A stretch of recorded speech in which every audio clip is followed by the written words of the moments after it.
Beginner in skincare, this is all what you need. This is my 6 step-to-step skincare for you. Okay, so let's start.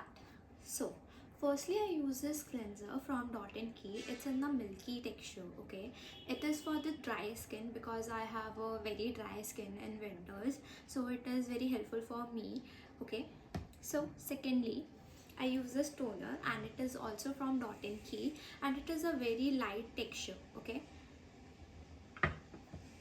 thirdly, I use the serum from Derma Co and it is 10% niacinamide face serum for acne marks because I have a lot of acne marks on my face, not right now but in past. So I use this and this is very best for acne marks. So if you have acne, you can use this. I'll just recommend this.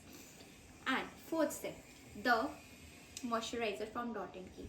It is also for dry skin because I have a very dry skin, so I use this as my moisturizer. It is very lightweight, okay, and it is very helpful for me.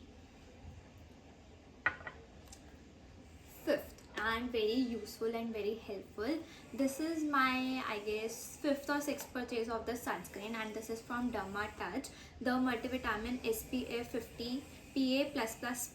Okay, so this is my favorite sunscreen till now and I highly recommend this to all my girlies who don't want white cast on their face after applying sunscreen. Okay, last but not the least, my favorite lip balm from Laneige, and it deeply hydrates and moisturizes your dry chapped lips. It is best for day or night use also. I'll just highly recommend this. Whoever had the dry and chapped lips, so use this. It is very beneficial and helpful for chapped lips. Thank you so much.